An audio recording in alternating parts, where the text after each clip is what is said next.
Umat kami mohon untuk bangkit berdiri. Shalom, umat yang terkasih, kiranya kesehatan dan sukacita selalu Dia hadirkan di dalam kehidupan kita. Marilah kita menyiapkan diri dalam beribadah dengan memuji namanya. Hai puji namanya.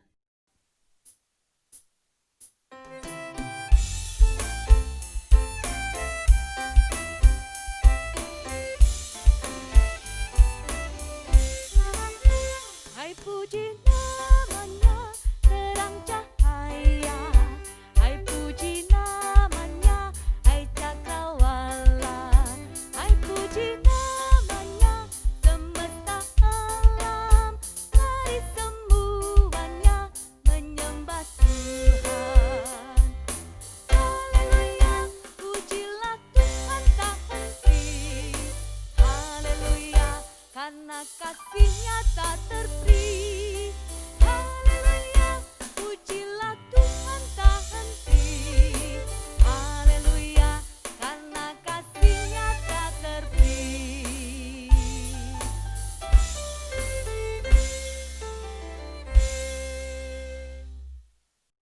Umat yang terkasih dalam Tuhan Yesus Kristus, pertolongan kita adalah dalam nama Tuhan yang menjadikan langit dan bumi.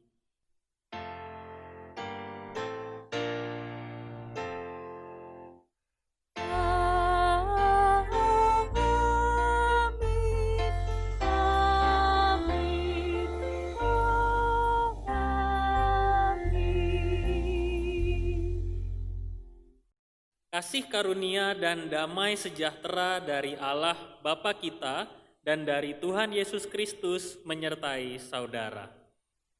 Dan menyertai saudara juga. Silahkan duduk. Umat yang terkasih, seseorang dikatakan memiliki kehidupan yang sehat apabila jasmani dan rohaninya sehat. Namun kondisi pandemi saat ini yang belum berakhir dan pekerjaan yang harus kita lakukan setiap hari sering membuat kita hanya berfokus pada kesehatan jasmani.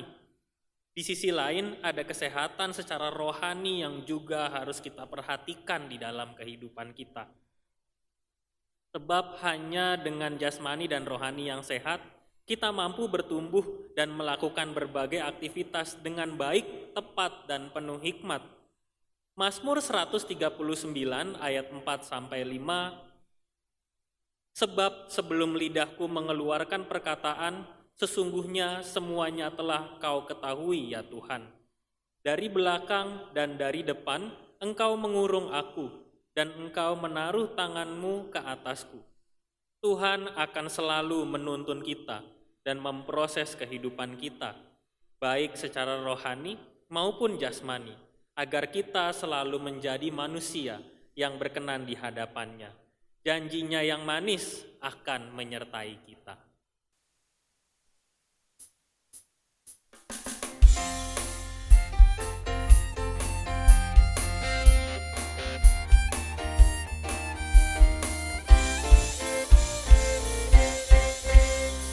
Janji yang manis kau tak kulupakan, tak terombang-ambing lagi jiwaku.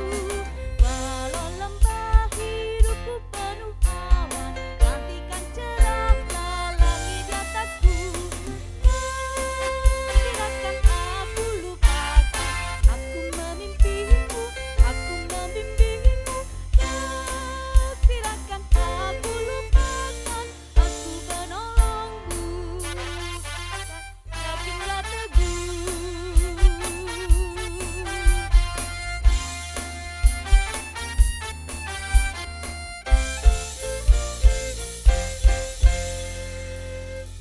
Mari kita bersama-sama menundukkan kepala, kita mengakui setiap dosa kita di hadapan Tuhan. Mari kita berdoa. Tuhan, Engkau yang mengerti setiap isi hati kami. Kami sering bertindak tidak sesuai dengan kehendak-Mu. Kami tidak mengindahkan peringatan-peringatan-Mu di dalam kehidupan kami. Bahkan kami mengabaikan firman-Mu. Dari luar, kami selalu ingin terlihat hebat dan sehat. Namun relasi kami denganmu begitu rusak dan rapuh. Kehidupan jasmani kami tidak sejalan dengan kesehatan rohani kami. Tuhan, buatlah kami mengerti dan menyadari setiap kesalahan kami, sehingga kami tak lagi mengulanginya dan mampu hidup semakin berkenan di hadapan-Mu. Inilah doa pengakuan dosa kami, dan ampunilah kami, ya Tuhan Sang Pengasih. Amin.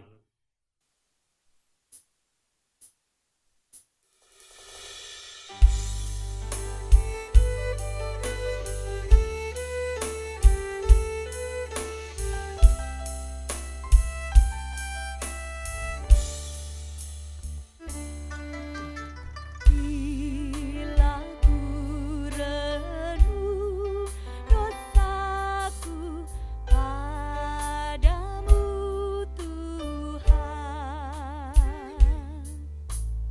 yang berulang ku lakukan di hadapan-Mu.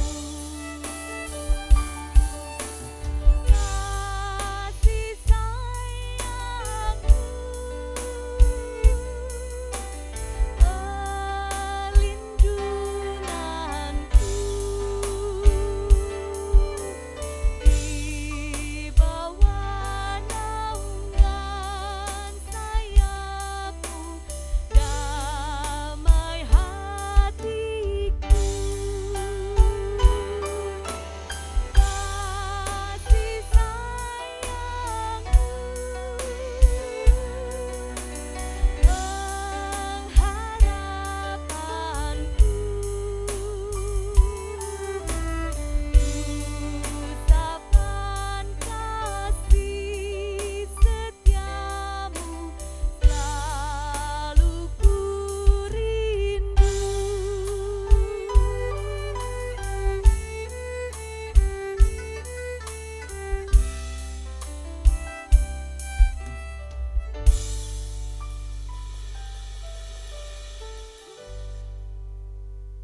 Umat yang terkasih, rindukah kita melihat kebaikan dan penyertaan Tuhan secara nyata di dalam kehidupan kita? Maka dari itu, marilah kita berdiri untuk menyambut berita anugerah yang diberikan Tuhan bagi kita. Mazmur 139 ayat 23-24. Selidikilah aku ya Allah dan kenalah hatiku. Ujilah aku dan kenalah pikiran-pikiranku. Lihatlah apakah jalanku serong dan tuntunlah aku di jalan yang kekal. Demikianlah berita anugerah dari Tuhan. Syukur kepada Allah. Damai Tuhan menyertai kita semua, sehingga kita dimampukan untuk menjalani kehidupan yang baru, yaitu kehidupan yang sangat sehat secara jasmani dan juga secara rohani. Marilah kita menyiapkan hati dan pikiran kita, sebab Dia akan bersabda di dalam hati kita.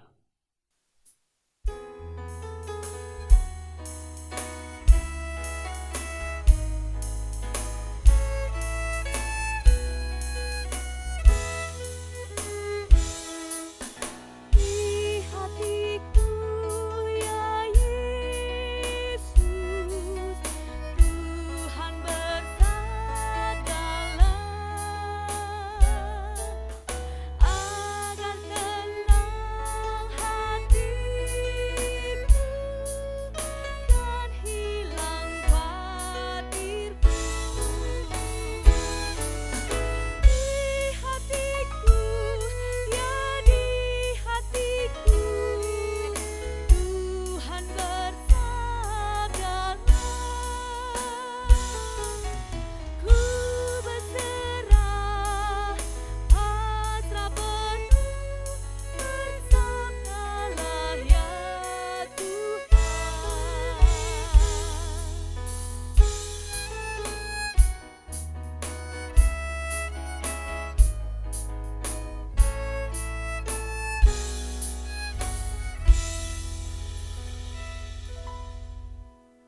Umat dipersilakan untuk duduk Dan marilah kita bersama-sama menyiapkan hati kita untuk mendengarkan firman Tuhan. Mari kita berdoa. Kami rindu merasakan sapaan-Mu yang mampu memberi kami pencerahan. Segarkan kami melalui setiap perkataan-Mu, sehingga kami dapat hidup seturut dengan kehendak-Mu. Pimpinlah kami melalui Roh Kudus, agar kami dapat mengerti dan melakukannya di dalam kehidupan kami setiap hari. Di dalam nama Tuhan Yesus Kristus, kami siap mendengar. Amin. Mari kita bersama-sama membaca bagian Alkitab kita yang diambil dari 1 Korintus pasal 6 ayat 12 sampai 20. 1 Korintus pasal 6 ayat 12 sampai 20. Segala sesuatu halal bagiku, tetapi bukan semuanya berguna. Segala sesuatu halal bagiku, tetapi aku tidak membiarkan diriku diperhamba oleh suatu apapun. Makanan adalah untuk perut dan perut untuk makanan. Tetapi kedua-duanya akan dibinasakan Allah. Tetapi tubuh bukanlah untuk percabulan, melainkan untuk Tuhan dan Tuhan untuk tubuh. Allah yang membangkitkan Tuhan akan membangkitkan kita juga oleh kuasa-Nya. Tidak tahukah kamu bahwa tubuhmu adalah anggota Kristus? Akan kuambilkah anggota Kristus untuk menyerahkannya kepada percabulan? Sekali-kali tidak. Atau tidak tahukah kamu bahwa siapa yang mengikatkan dirinya pada perempuan cabul menjadi satu tubuh dengan dia? Sebab dengan demikianlah kata Nas, keduanya akan menjadi satu daging. Tetapi siapa yang mengikatkan dirinya pada Tuhan menjadi satu roh dengan dia. Jauhkanlah dirimu dari percabulan. Setiap dosa lain yang dilakukan manusia terjadi di luar dirinya. Tetapi orang yang melakukan percabulan berdosa terhadap dirinya sendiri. Atau tidak tahukah kamu bahwa tubuhmu adalah bait Roh Kudus yang diam di dalam kamu, Roh Kudus yang kamu peroleh dari Allah, dan bahwa kamu bukan milik kamu sendiri, sebab kamu telah dibeli dan harganya telah lunas dibayar. Karena itu, muliakanlah Allah dengan tubuhmu. Demikianlah pembacaan Alkitab kita. Berbahagialah kita yang mendengarkan, merenungkan, dan melakukannya di dalam kehidupan kita setiap hari. Haleluya. Haleluya, haleluya, haleluya.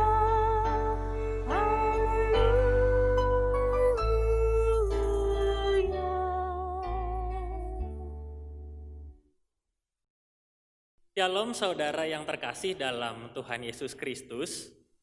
Surat keterangan sehat belakangan ini menjadi sangat penting untuk kita, khususnya juga bagi kita yang ingin bepergian keluar kota karena pekerjaan atau karena berlibur atau mengunjungi keluarga.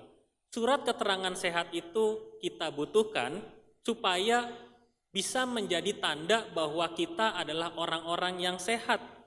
Di tengah kondisi new normal saat ini, surat keterangan sehat menjadi sangat penting untuk kita miliki. Begitu juga dengan kehidupan kita sekarang ini. New normal juga membuat kehidupan kita lebih dan atau sangat memperhatikan kondisi kesehatan kita. New normal membuat kita tidak lagi bisa sembarangan pergi atau bekerja setiap harinya. New normal membuat kita yang biasanya sedikit-sedikit misalnya kurang enak badan tapi tetap bisa pergi bekerja, sekarang kita harus berpikir 2 atau lebih dari 2 kali. Entah untuk menjaga diri kita supaya tetap lebih sehat, atau juga menjaga kondisi orang lain supaya mereka juga bisa terus sehat. Bukan hanya tentang kesehatan jasmani, tetapi di kondisi sekarang ini tentu ada satu kesehatan yang harus kita perhatikan, yaitu kesehatan rohani. Firman Tuhan pada hari ini akan mengantarkan kita untuk betul-betul bisa melihat bagaimana caranya kita supaya bisa menyelaraskan, membuat kesehatan rohani dan kesehatan jasmani ini bisa berjalan bersama. Maka dari itu mari kita bersama-sama melihat pengertiannya.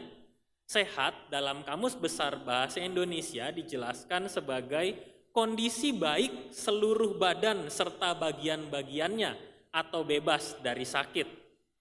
Sehat juga berarti mendatangkan kebaikan pada badan. Sehat itu berarti berkaitan dengan kondisi fisik kita. Kalau setiap hari kita rajin berolahraga, itu bisa menjadi arti bahwa kita sedang mendatangkan kebaikan bagi tubuh kita atau bagi badan kita. Kita makan makanan yang sehat, kita minum minuman yang sehat, juga menjadi tanda bahwa kita memperhatikan kondisi kesehatan kita. Untuk itu, kesehatan jasmani juga perlu kita perhatikan. Kita perlu makan yang cukup, vitamin yang cukup di tengah kondisi sekarang ini untuk menjaga kondisi kita tetap sehat.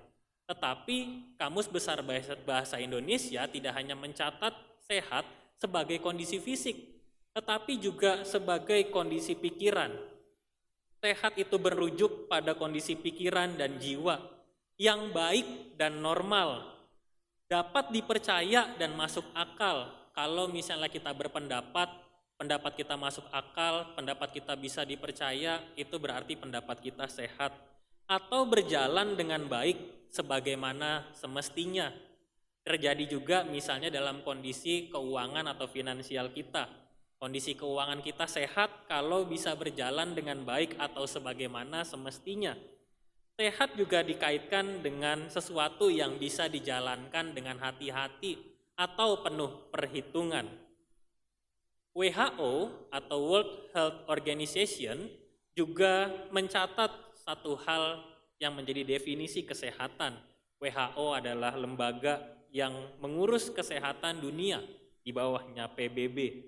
A state of complete physical, mental, and social well-being and not merely the absence of disease or infirmity.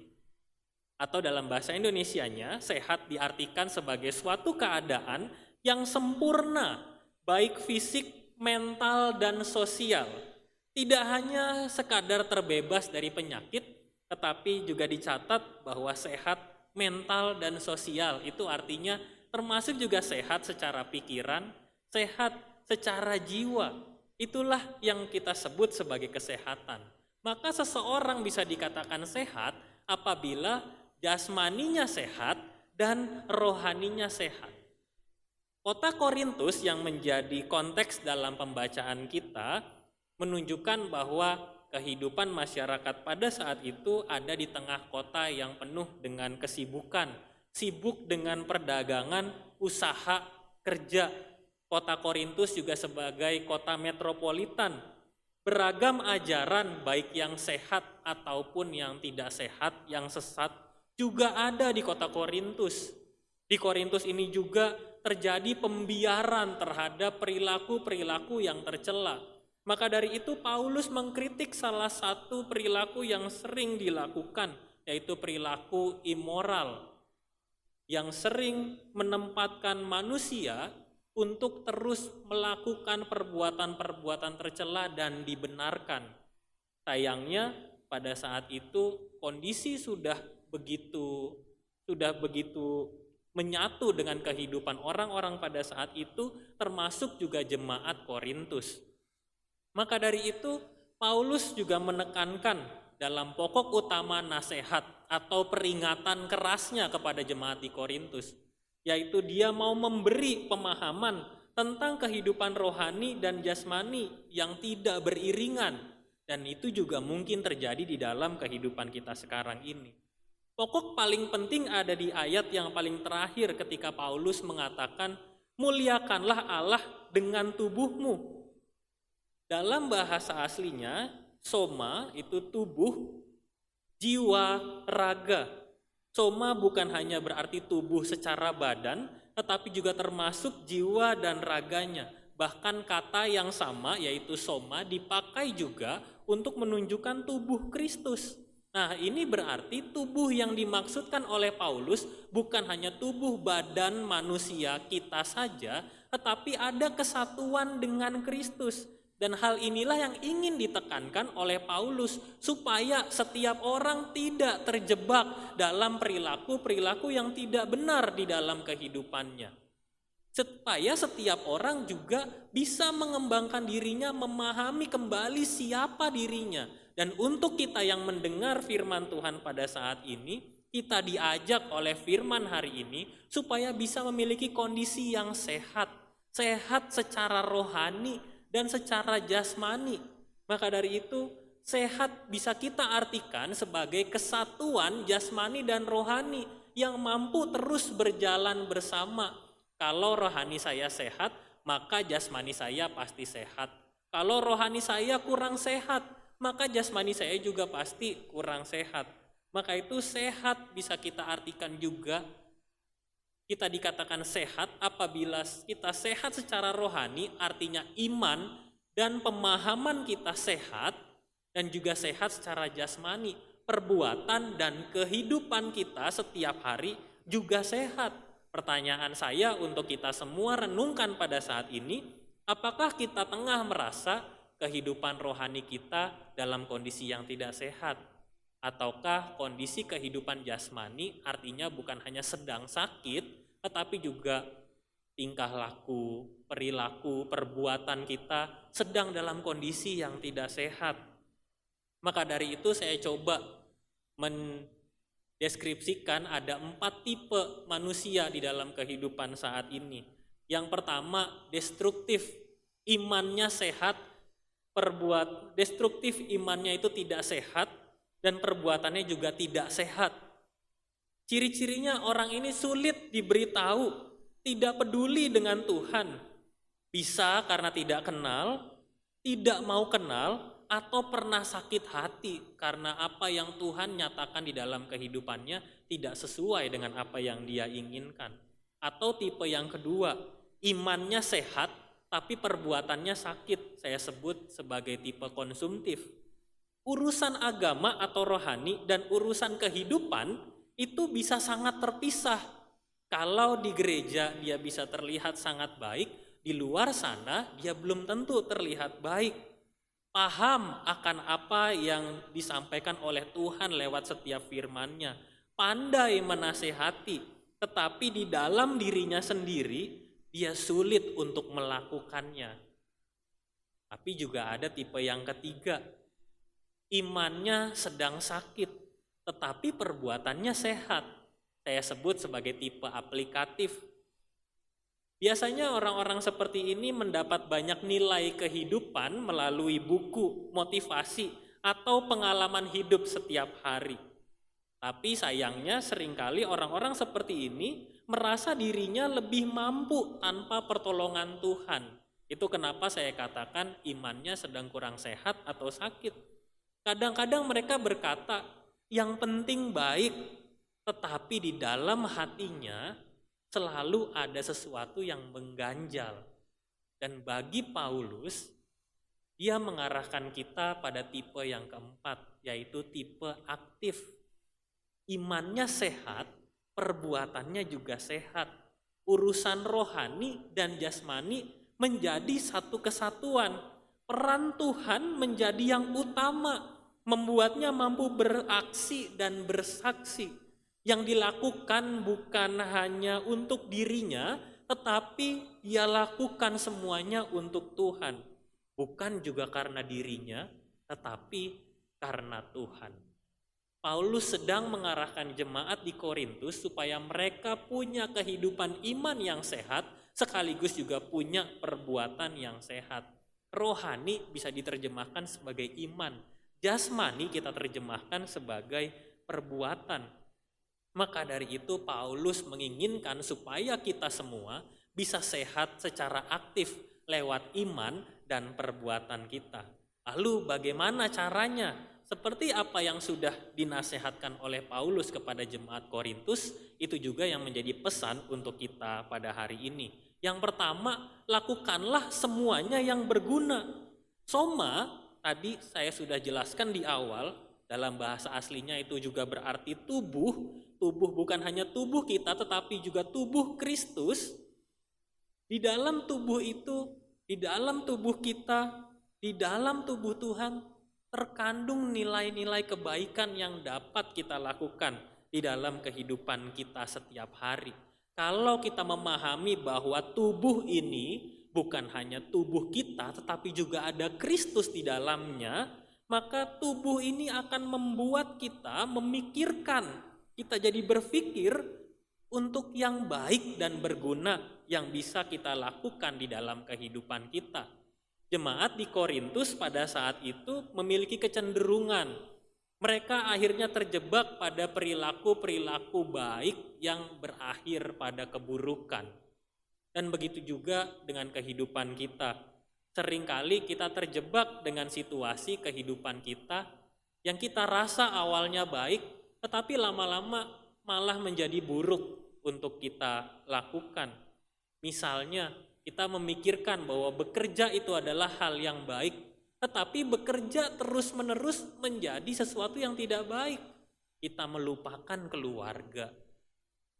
Ketika masa-masa WFH, work from home, kita bekerja dengan baik, tetapi lama-kelamaan kita menjadi bosan.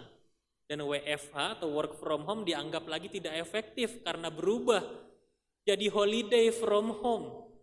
Orang-orang hanya bekerja ketika dia mendapatkan tugas dari kantor. Kenapa? Karena ternyata kita juga mengingat bahwa ada kebutuhan lain yang harus kita penuhi. Ada waktu bersama keluarga yang juga harus kita penuhi. Semua itu membawa kebaikan. Tetapi kalau berlebihan, maka tidak menjadi baik lagi. Membaca Alkitab itu sangat baik. Tetapi membaca Alkitab saja tanpa mau melakukannya justru menjadi tidak baik. Kita jadi kehilangan kemampuan untuk mengenali yang baik dan buruk.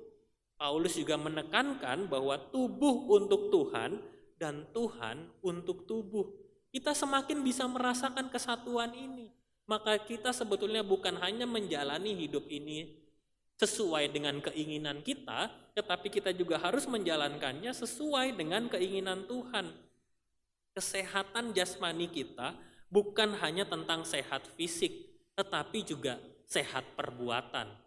Ingat, ada berapa banyak orang yang dalam kondisi sehat justru melakukan perbuatan yang tidak baik. Mungkin kita salah satu juga orang di dalamnya.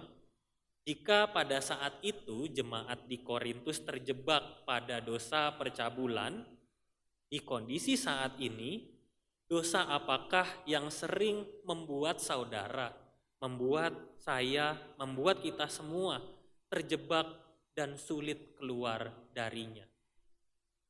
Marilah kita bersama-sama untuk merenungkannya supaya kita bisa melakukan yang berguna. Doakan dan ambil komitmen.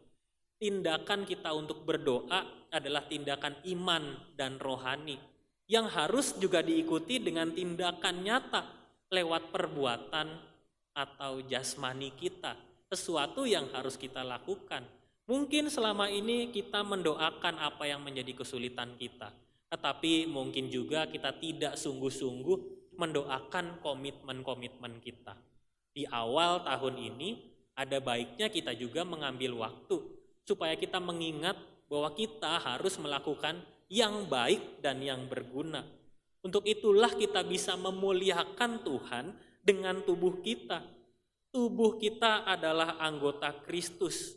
Kalau tubuh kita ini adalah anggota Kristus, maka apa yang kita lakukan dalam hidup kita sehari-hari bukanlah untuk diserahkan pada tindakan-tindakan dosa, bukan untuk melakukan dosa. Maka dari itu selalu mintalah hikmat dan penyertaan Tuhan, supaya kita semakin bisa memahami dan membedakan mana yang harus kita lakukan dan mana yang harus kita hindari, atau perbuatan-perbuatan yang selama ini kita rasa kita terjebak di dalamnya. Kita minta hikmat dari Tuhan supaya kita bisa keluar darinya.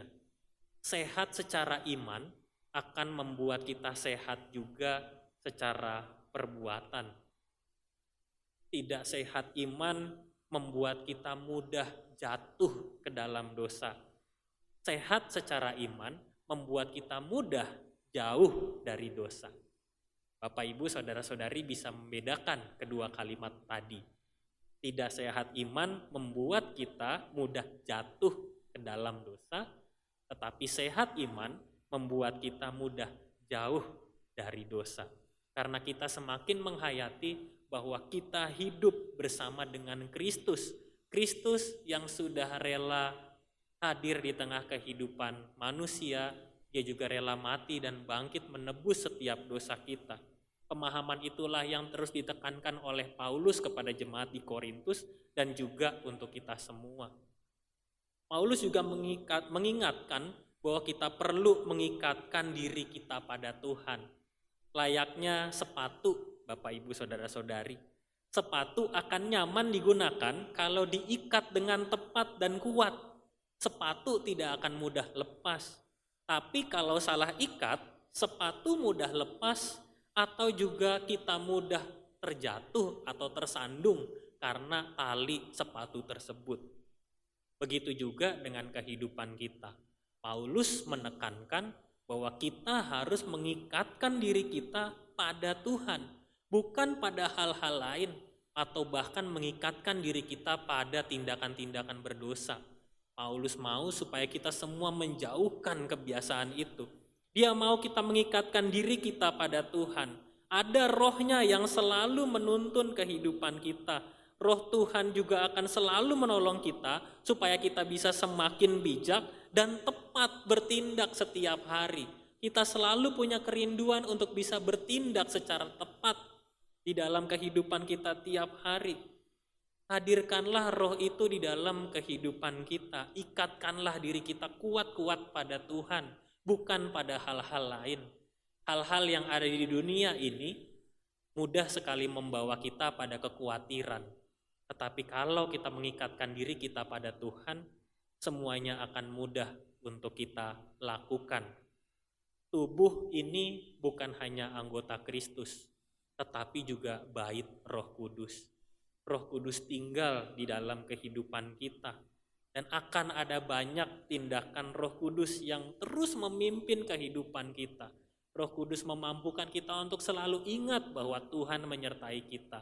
Roh Kudus juga memampukan kita untuk memilih mana yang harus kita lakukan, mana yang tepat untuk kita kerjakan pada hari ini, mana yang berguna, mana yang tidak lagi berguna dan harus kita singkirkan dalam kehidupan kita. Roh Kudus akan menolong kita untuk semakin percaya, juga semakin terdorong untuk segera melakukan firman-Nya setiap hari. Saudara yang terkasih, Paulus juga sedang menekankan supaya kita semua mampu untuk menguasai diri kita. Tubuh ini bukan hanya sekadar badan yang kita bawa kemanapun kita pergi, tetapi di dalam tubuh ini juga hidup Kristus, juga tinggal Roh Kudus di dalamnya.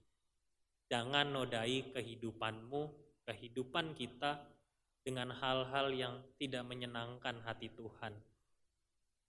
Jangan kotori kehidupan kita tidak dengan kemuliaan Tuhan. Mari kita selalu memuliakan Tuhan dengan tubuh. Meskipun tidak selalu mudah seperti yang kita dengarkan pada saat ini. Tetapi saudara yang terkasih, jika saat ini saudara merasa sedang dalam kondisi rohani yang tidak sehat, bawalah ke dalam doa dan minta pertolongan Tuhan, supaya Tuhan mengobati kesehatan rohani kita segera sehat dan kuat secara rohani. Tetapi jika saat ini perbuatan saudara atau perbuatan kita sedang dalam kondisi yang tidak sehat, segeralah minta ampun pada Tuhan. Ia mendengarkan kita, Ia mengetahui, Dia penuh kasih. Sungguh-sungguhlah untuk berubah, kuasai kehidupan kita demi nama Tuhan. Firman Tuhan hari ini mengajar dan mengajak kita, siapapun kita saat ini yang mendengarkan firman Tuhan, baik kita yang selama ini sulit keluar dari perbuatan dosa, baik kita yang secara iman sehat tetapi secara perbuatan tidak selalu sehat, baik kita yang saat ini juga dalam kondisi-kondisi kesulitan tertentu di dalam kehidupan kita. Ingatlah bahwa kita adalah bagian dari Kristus. Di dalam diri kita ada Roh Kudus. Dia selalu menuntun kehidupan kita. Sejauh apapun kita berlari menjauh dari Tuhan, diri kita ini, tubuh kita ini tetap adalah bagian dari Kristus. Tuhan akan tetap mencari dan mengejar kita. Dia akan tetap memeluk kita di dalam kehidupan kita. Mari sekarang mulailah tengok lagi kehidupan iman kita dan perhatian kita. Karena dari situlah terpancar siapa sebetulnya diri kita. Kita adalah anaknya, anak-anak Tuhan yang selalu rindu untuk memiliki kesehatan secara rohani dan jasmani lewat iman dan perbuatan. Saudara yang terkasih dalam Tuhan Yesus Kristus, biarlah nasihat dari Paulus ini bisa sungguh-sungguh hidup di dalam keseharian kita.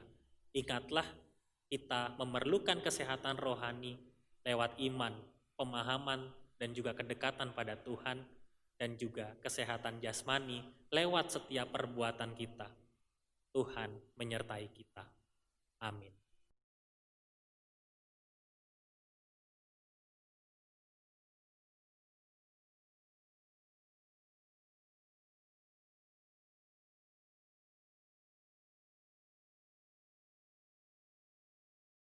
Bersama dengan umat Allah di masa lalu, masa kini, dan masa depan, marilah kita mengingat pengakuan iman pada baptisan kita.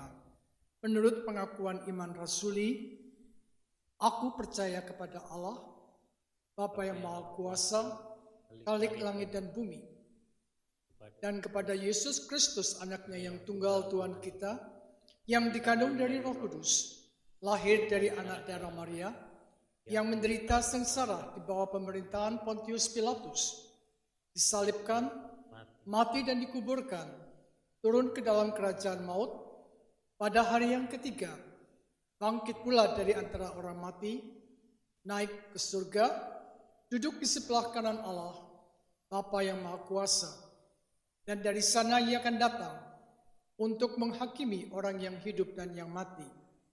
Aku percaya kepada Roh Kudus, Gereja yang kudus dan am, persekutuan orang kudus, pengampunan dosa, kebangkitan orang mati, dan hidup yang kekal. Amin. Jemaat yang terkasih, mari kita bersama-sama kita menaikkan pokok-pokok doa syafaat.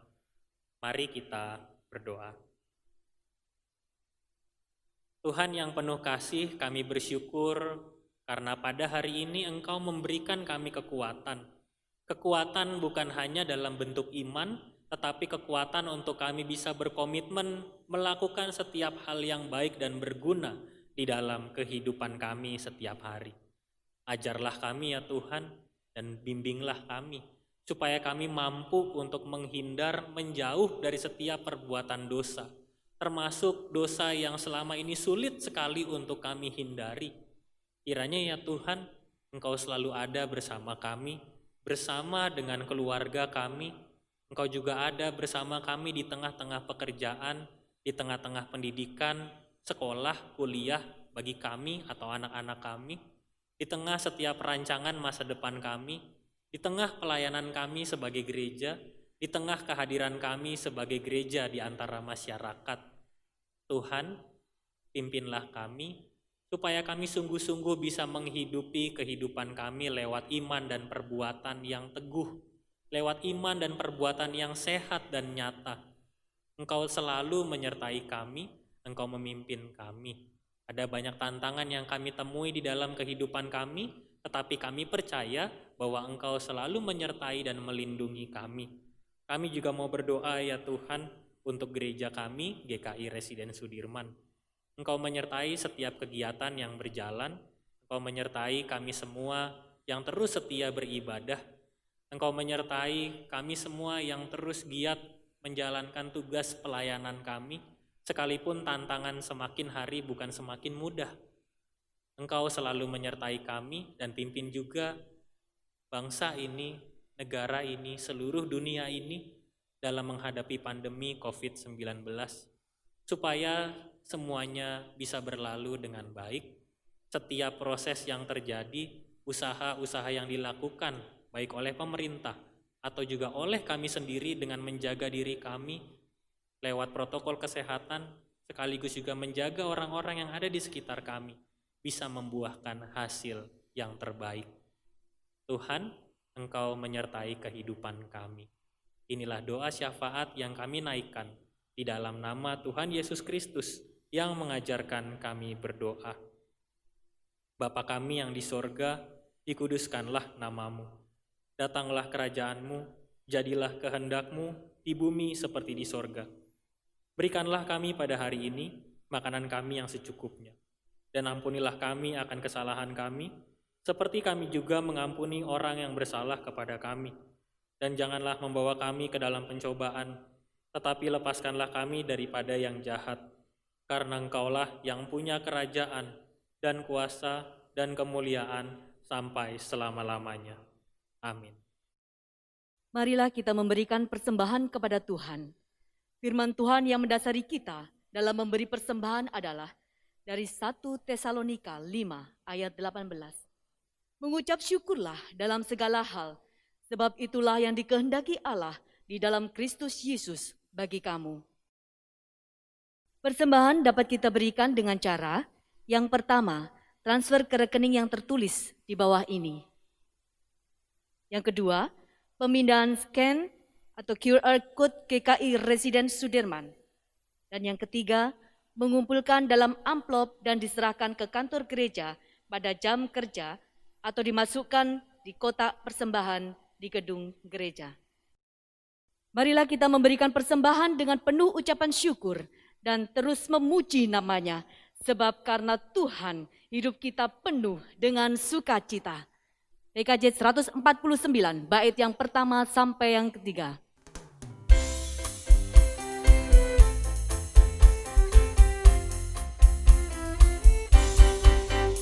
Ucap syukur pada Tuhan karena kita diselamatkan oleh-Nya. Senandungkan lagu baru bagi-Nya. Nyanyikanlah dengan riang karena kasih setia Tuhan, nyanyilah. Senandungkan lagu baru bagi-Nya.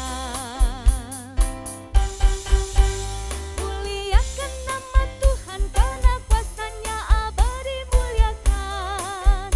Senandungkan lagu baru bagi-Nya.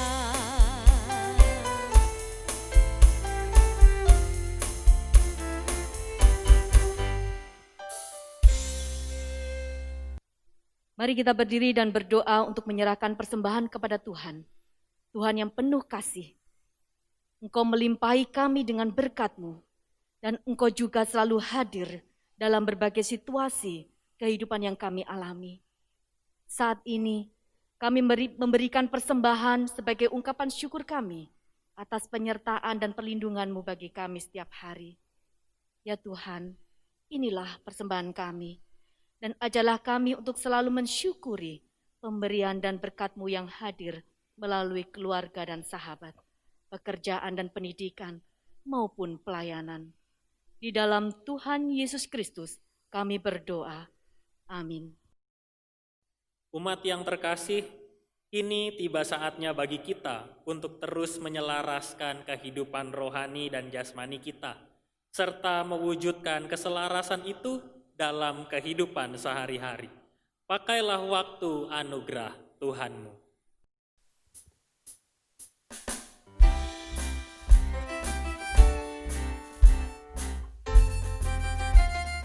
Pakailah waktu anugerah Tuhanmu, hidupmu singkat bagaikan kembang. Mana benda yang kekal di hidupmu, hanyalah kasih tak akan lekang. Tiada yang bakal di dalam dunia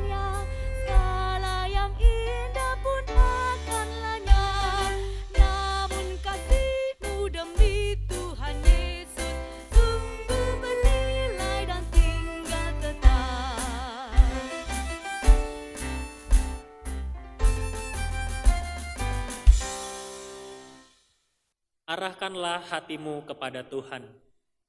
Kami mengarahkan hati kami kepada Tuhan. Jadilah saksi Kristus, Syukur kepada Allah, terpujilah Tuhan. kini dan selamanya. Marilah kita menerima berkat dari Tuhan. Tuhan memberkati kita dan melindungi kita. Tuhan menyinari kita dengan wajah-Nya dan memberi kita kasih karunia. Tuhan menghadapkan wajah-Nya kepada kita dan memberi kita damai sejahtera.